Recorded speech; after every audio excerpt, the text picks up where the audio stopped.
Nada más absurdo, a mi juicio, que esa tópica asociación entre lo hogareño y lo saludable que parece impregnar la psicología de la multitud. Mencione usted un bucólico paraje yanqui, un grueso y chapucero enterrador de pueblo, y un descuidado contratiempo con una tumba, y ningún lector esperará otra cosa que un relato cómico, divertido, pero grotesco. Dios sabe, empero, que la prosaica historia que la muerte de George Birch me permite contar tiene sí misma ciertos elementos que hacen que la más oscura de las comedias resulte luminosa. Birch quedó impedido y cambió de negocio en 1881, aunque nunca comentaba el asunto, si es que podía evitarlo. Tampoco lo hacía su viejo médico, el Dr. Davis, que murió hace años. Se acepta generalmente que su dolencia y daños fueron resultado de un desafortunado resbalón por el que Birch quedó encerrado durante 9 horas en el mortuorio cementerio de Peck Valley, logrando salir solo mediante toscos y destructivos métodos. Pero mientras que esto es una verdad de la que nadie duda, había otros y más negros aspectos sobre los que el hombre solía murmurar en sus delirios de borracho. Cerca de su final, se confió a mí porque yo era médico, y porque probablemente sentía la necesidad de hablar con alguien después de la muerte de Davis. Era soltero y carecía completamente de parientes. Birch, antes de 1881, era el enterrador municipal de Peck Valley, siendo un rústico y primitivo, incluso para como puede ser ese tipo de gente. Lo que he oído sobre sus métodos resulta increíble, al menos para una ciudad, e incluso Peck Valley se habría estremecido de haber conocido la dudosa ética de sus artes mortuorias en materias tan escabrosas como el apropiarse de los forros invisibles bajo la tapa del ataúd o el grado de dignidad que daba a la disponer y adaptar los miembros no visibles de sus inquilinos sin vida a unos recipientes no siempre calculados con exactitud precisa. Más concretamente, Birch era dejado, insensible y profesionalmente indeseable, aunque no creo que fuera mala persona. Era sencillamente tosco de temperamento y profesión, bruto, descuidado y borracho, y así lo probaba su fácil tendencia a los accidentes, así como su carencia de esos mínimos de imaginación que mantiene el ciudadano, medio dentro de ciertos límites fijados por el buen gusto. No sabría decir cuándo comienza la historia de Birch, ya que no soy un relator avezado. Supongo que puede empezar en el frío diciembre de 1880, cuando el terreno se heló y los sepultureros descubrieron que no podían cavar más tumbas hasta la primavera. Afortunadamente, el pueblo era pequeño y las muertes bastante escasas, por lo que fue imposible dar a todas las cargas inanimadas de Birch un paraíso temporal en el simple y anticuado mortuorio. El enterrador se volvió doblemente perezoso con aquel tiempo amargo y pareció sobrepasarse a sí mismo en descuido. Nunca había colocado juntos tantos ataúdes flojos y contrahechos, o abandonado más flagrantemente el cuidado del oxidado cerrojo de la puerta del mortuorio, que abría y cerraba portazos con el más negligente abandono. Al fin llegó el deshielo de primavera, y las tumbas fueron laboriosamente habilitadas para los 9 silenciosos frutos del espantoso cosechero que les aguardaba en la tumba. Birch, aun temiendo el fastidio de remover y enterrar, comenzó a trasladarlos una desagradable mañana de abril, pero se detuvo, tras depositar a un mortal inquilino en su eterno descanso, por culpa de una tremenda lluvia que pareció irritar a su caballo. El cadáver era el de Darius Park, el nonagenario, cuya tumba no estaba lejos del mortuorio. Birch decidió que, el día siguiente, empezaría con el viejo Matthew Fenner, cuya tumba también se encontraba cerca. Pero la verdad es que pospuso el asunto por 3 días, no volviendo al trabajo hasta el día 15, Viernes Santo. No siendo supersticioso, no se fijó en la fecha, aunque tras lo que pasó, se negó siempre a hacer algo de importancia en ese fatídico 6º día de la semana. Desde luego, los sucesos de aquella noche cambiaron enormemente a George Birch. La tarde del 15 de abril, viernes, Birch se dirigió a la tumba con caballo y carro, dispuesto a trasladar el cuerpo de Matthew Fenner. Él admite que en aquellos momentos no estaba del todo sobrio, aunque entonces no se daba tan plenamente a la bebida como haría más tarde, tratando de olvidar ciertas cosas. Se encontraba solo lo bastante mareado y descuidado como para fastidiar a su sensible caballo, sofrenándolo junto al mortuorio, por lo que éste relinchó y piafó y se agitó, tal como lo hiciera la ocasión anterior, cuando le molestó la lluvia. El día era claro, pero se había levantado un fuerte viento, y Birch se alegró de contar con refugio mientras corría el cerrojo de hierro y entraba en el vestíbulo de la cripta. Otro no podría haber soportado la húmeda y olorosa estancia, con los 8 ataúdes descuidadamente colocados, pero Birch, en aquellos días, era insensible y solo cuidaba de poner el ataúd correcto en la tumba correspondiente. No había olvidado las críticas suscitadas por los parientes de Hannah Bixby cuando, deseando transportar el cuerpo de ésta al cementerio de la ciudad a la que se habían mudado, encontraron en la caja al juez Capwell bajo su lápida. La luz era tenue, pero la vista de Birch era buena y no cogió por error el ataúd de Asaph Sawyer, a pesar de que era muy similar. De hecho, había fabricado aquella caja para Matthew Fenner, pero la dejó a un lado por ser demasiado tosca y endeble, en un rapto de curioso sentimentalismo provocado por el recuerdo de cuán amable y generoso fue con él el pequeño anciano durante su bancarrota 5 años antes. Había dado al viejo Matt lo mejor que su habilidad podía crear, pero era lo bastante ahorrativo como para guardarse el ejemplar desechado y usarlo cuando Asaph Sawyer murió de fiebres malignas. Sawyer no era un hombre amable y se contaban muchas historias sobre su casi inhumano temperamento vengativo y su tenaz memoria para ofensas reales o fingidas. Con él, Birch no sintió remordimientos cuando le asignó el destartalado ataúd que ahora apartaba de su camino, buscando la caja de Fenner.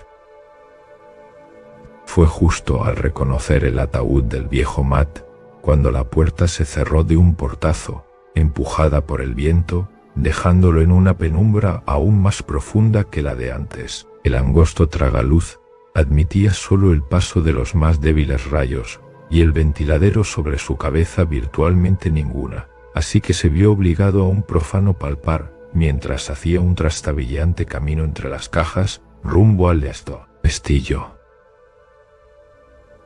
En esa penumbra fúnebre agitó el mohoso pomo, empujó las planchas de hierro, y se preguntó por qué el enorme portón se había vuelto repentinamente tan recalcitrante. En ese crepúsculo, además, comenzó a comprender la verdad y gritó en voz alta, mientras su caballo, fuera, no pudo más que darle una réplica, aunque poco amistosa, porque el pestillo, tanto tiempo descuidado, se había roto sin duda, dejando al descuidado enterrador atrapado en la cripta, víctima de su propia desidia.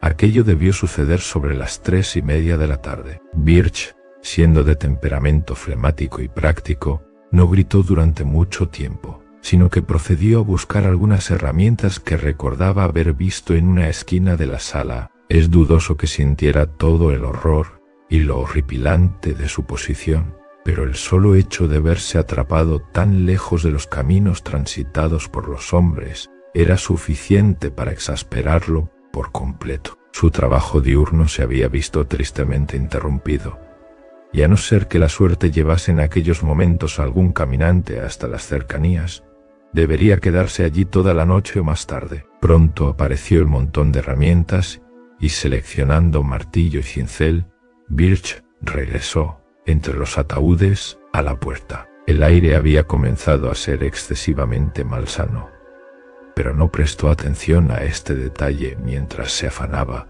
medio a tientas, contra el pesado y corroído metal del pestillo. Hubiera dado lo que fuera por tener una linterna o un cabo de vela, pero, careciendo de ambos, chapuceaba como podía, medio a ciegas. Cuando se cercioró de que el pestillo estaba bloqueado sin remisión, al menos para herramientas tan rudimentarias, y bajo tales condiciones tenebrosas de luz, Birch buscó alrededor otra forma de escapar. La cripta había sido excavada en una ladera, por lo que el angosto túnel de ventilación del techo corría a través de algunos metros de tierra, haciendo que esta dirección fuera inútil de considerar. Sobre la puerta, no obstante, el tragaluz alto y en forma de hendidura, situado en la fachada de ladrillo, dejaba pensar en que podría ser ensanchado por un trabajador diligente, de ahí que sus ojos se demoraran largo rato sobre él, mientras se estrujaba el cerebro buscando métodos de escapatoria. No había nada parecido a una escalera en aquella tumba, y los nichos para ataúdes situados a los lados y el fondo, que Birch apenas se molestaba en utilizar, no permitían trepar hasta encima de la puerta. Solo los mismos ataúdes quedaban como potenciales peldaños, y, mientras consideraba aquello, especuló sobre la mejor forma de colocar. 3 ataúdes de altura, supuso, permitirían alcanzar el tragaluz, pero lo haría mejor con 4, lo más estable posible. Mientras lo planeaba, no pudo por menos que desear que las unidades de su planeada escalera hubieran sido hechas con firmeza, que hubiera tenido la suficiente imaginación como para desear que estuvieran vacías. Ya resultaba más dudosa. Finalmente, decidió colocar una base de 3, paralelos al muro, para colocar sobre ellos 2 pisos de 2, y encima de estos, uno solo que serviría de plataforma. Tal estructura permitiría el ascenso con un mínimo de problemas y daría la deseada altura. Aún mejor, pensó, podría utilizar solo 2 cajas de base para soportar todo, dejando uno libre, que podía ser colocado en lo alto en caso de que tal forma de escape necesitase aún mayor altitud. Y de esta forma, el prisionero se esforzó en aquel crepúsculo, desplazando los inertes restos de mortalidad sin la menor ceremonia, mientras su torre de Babel, en miniatura, iba ascendiendo piso a piso. Algunos de los ataúdes comenzaron a rajarse bajo el esfuerzo del ascenso, y él decidió dejar el sólidamente construido ataúd del pequeño Matthew Fenner para la cúspide, de forma que sus pies tuvieran una superficie tan sólida como fuera posible. En la escasa luz había que confiar ante todo en el tacto para seleccionar la caja adecuada, y de hecho la encontró por accidente, ya que llegó a sus manos como a través de alguna extraña abolición, después de que la hubiera colocado inadvertidamente junto a otra en el 3er piso. Al cabo, la torre estuvo acabada, y sus fatigados brazos descansaron un rato, durante el que se sentó en el último peldaño de su espantable artefacto. Luego, Birch ascendió cautelosamente con sus herramientas y se detuvo frente al angosto tragaluz. Los bordes eran totalmente de ladrillo, y había pocas dudas de que, con unos pocos golpes de cincel, se abriría lo bastante como para permitir el paso de su cuerpo. Mientras comenzaba a golpear con el martillo, el caballo, fuera, relinchaba en un tono que podría haber sido tanto de aliento como de burla. Cualquiera de los 2 supuestos hubiera sido apropiado, ya que la inesperada tenacidad de la albañilería, fácil a simple vista, resultaba sin duda sardónicamente ilustrativa de la vanidad de los anhelos de los mortales, aparte de motivo de una tarea cuya ejecución necesitaba cada estímulo posible. Llegó el anochecer y encontró a Birch aún pugnando. Trabajaba ahora sobre todo el tacto, ya que nuevas nubes cubrieron la luna, y aunque los progresos eran todavía lentos, se sentía envalentonado por sus avances en lo alto y lo bajo de la abertura. Estaba seguro de que podría tenerlo listo a medianoche, aunque era una característica suya el que esto no contuviera para él implicaciones temibles. Ajeno a opresivas reflexiones sobre la hora, el lugar y la compañía que tenía bajo sus pies, despedazaba filosóficamente el muro de piedra, maldiciendo cuando lo alcanzaba un fragmento en el rostro, y riéndose cuando alguno daba en el cada vez más excitado caballo que piafaba cerca del ciprés. Al final, el agujero fue lo bastante grande como para intentar pasar el cuerpo por él, agitándose hasta que los ataúdes se mecieron y crujieron bajo sus pies. Descubrió que no necesitaba apilar otro para conseguir la altura adecuada, ya que el agujero se encontraba exactamente en el nivel apropiado, siendo posible usarlo tan pronto como el tamaño así lo permitiera. Debía ser ya la medianoche cuando Birch decidió que podía atravesar el tragaluz. Cansado y sudando, a pesar de los muchos descansos, Bajó al suelo y se sentó un momento en la caja del fondo a tomar fuerzas para el esfuerzo final de arrastrarse y saltar al exterior. El hambriento caballo estaba relinchando repetidamente y de forma casi extraña, y él deseó vagamente que parara. Se sentía curiosamente desazonado por su inminente escapatoria y casi espantado de intentarlo, ya que su físico tenía la indolente corpulencia de la temprana media edad. Mientras ascendía por los astillados ataúdes sintió con intensidad su peso, especialmente cuando, tras llegar al de más arriba, escuchó ese agravado crujir que presagiaba la fractura total de la madera. Al parecer, había planificado en vano elegir el más sólido de los ataúdes para la plataforma, ya que, apenas apoyó todo su peso de nuevo sobre esa pútrida tapa,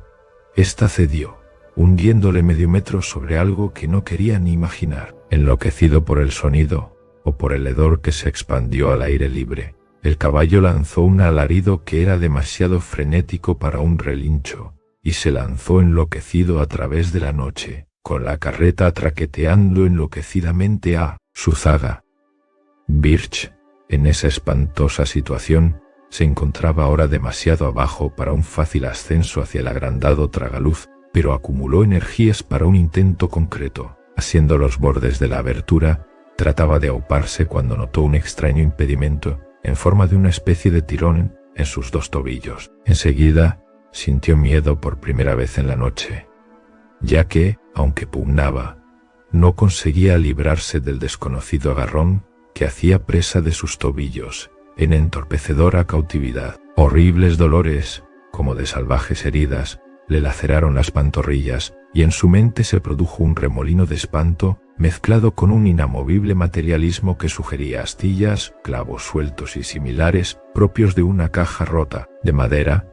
Quizás gritó, y en todo momento pateaba y se debatía frenética, casi automáticamente, mientras su conciencia casi se eclipsaba en un medio desmayo. El instinto guió su deslizamiento a través del tragaluz, y en el arrastrar que siguió, cayó con un golpetazo sobre el húmedo terreno. No podía caminar, al parecer, y la emergente luna debió presenciar una horrible visión mientras él arrastraba sus sangrantes tobillos hacia la portería del cementerio, los dedos hundiéndose en el negro mantillo, apresurándose sin pensar, y el cuerpo respondiendo con una enloquecedora lentitud que se sufre cuando uno es perseguido por los fantasmas de la pesadilla. No obstante, era evidente que no había perseguidor alguno, ya que se encontraba solo y vivo cuando Armington, el guarda, respondió a sus débiles arañazos en la puerta. Armington ayudó a Birch a llegar a una cama disponible y envió a su hijo pequeño, Edwin, a buscar al Dr. Davis. El herido estaba plenamente consciente, pero no pudo decir nada coherente, sino simplemente musitar: «¡Ah, mis tobillos! Déjame, o encerrado en la tumba». Luego llegó el doctor con su maletín, hizo algunas preguntas escuetas y quitó al paciente la ropa, los zapatos y los calcetines. Las heridas, ya que ambos tobillos estaban espantosamente lacerados en torno a los tendones de Aquiles, parecieron desconcertar sobremanera al viejo médico y por último casi espantarlo. Su interrogatorio se hizo más que médicamente tenso, y sus manos temblaban al curar los miembros lacerados, vendándolos como si desease perder de vista las heridas lo antes posible. Siendo, como era Davis, un doctor frío e impersonal, el ominoso y espantoso interrogatorio resultó de lo más extraño, intentando arrancar al fatigado enterrador cada mínimo detalle de su horrible experiencia. Se encontraba tremendamente ansioso de saber si Birch estaba seguro, absolutamente seguro, de que era el ataúd de Fenner en la penumbra, y de cómo había distinguido este del duplicado de inferior calidad del ruin de Asaph Sawyer. ¿Podría la sólida caja de Fenner ceder tan fácilmente? Davis, un profesional con larga experiencia en el pueblo, había estado en ambos funerales, aparte de haber atendido a Fenner como a Sawyer en su última enfermedad. Incluso se había preguntado, en el funeral de este último, cómo el vengativo granjero podría caber en una caja tan acorde al diminuto Fenner. Davis se fue al cabo de 2 horas largas, urgiendo a Birch a insistir en todo momento que sus heridas eran producto enteramente de clavos sueltos y madera astillada. «¿Qué más?», añadió, «podría probarse o creerse en cualquier caso, pero haría bien en decir tan poco como pudiera y en no dejar que otro médico tratase sus heridas. Birch tuvo en cuenta tal recomendación el resto de su vida, hasta que me contó la historia, y cuando vi las cicatrices, antiguas y desvaídas como eran, convine en que había obrado juiciosamente. Quedó cojo para siempre, porque los grandes tendones fueron dañados, pero creo que mayor fue la cojera de su espíritu. Su forma de pensar, otrora flemática y lógica, estaba indeleblemente afectada y resultaba penoso notar su respuesta a ciertas alusiones fortuitas, como viernes, tumba, ataúd y palabras de menos obvia relación. Su espantado caballo había vuelto a casa, pero su ingenio nunca lo hizo. Cambió de negocio, pero siempre anduvo recomido por algo. Podía ser solo miedo, o miedo mezclado con una extraña y tardía clase de remordimiento por antiguas atrocidades cometidas.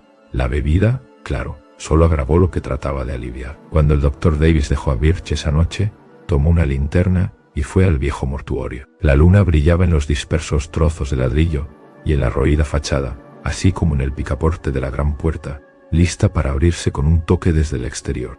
Fortificado por antiguas sordalías en salas de disección, el doctor entró y miró alrededor, conteniendo la náusea corporal y espiritual ante todo lo que tenía ante la vista y el olfato. Gritó una vez, y luego lanzó un boqueo que era más terrible que cualquier grito. Después huyó a la casa y rompió las reglas de su profesión alzando y sacudiendo a su paciente, lanzándole una serie de estremecedores susurros que punzaron en sus oídos como el siseo del vitriolo. Era el ataúd de Asaph, Birch, tal como pensaba.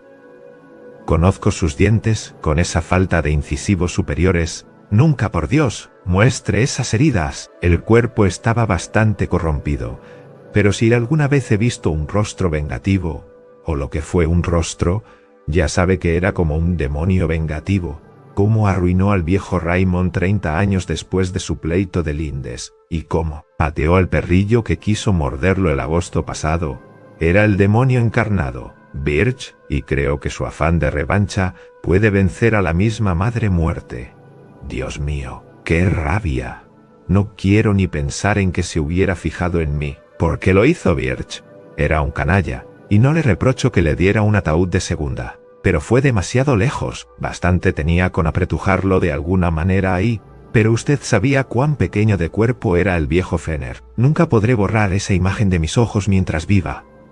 Usted debió de patalear fuerte, porque el ataúd de Asaph estaba en el suelo. Su cabeza se había roto, y todo estaba desparramado. Mira que he visto cosas, pero eso era demasiado. ¡Ojo por ojo! ¡Cielos! Birch, usted se lo buscó. La calavera me revolvió el estómago, pero lo otro era peor, esos tobillos aserrados para hacerle caber en el ataúd desechado de Matt Fenner.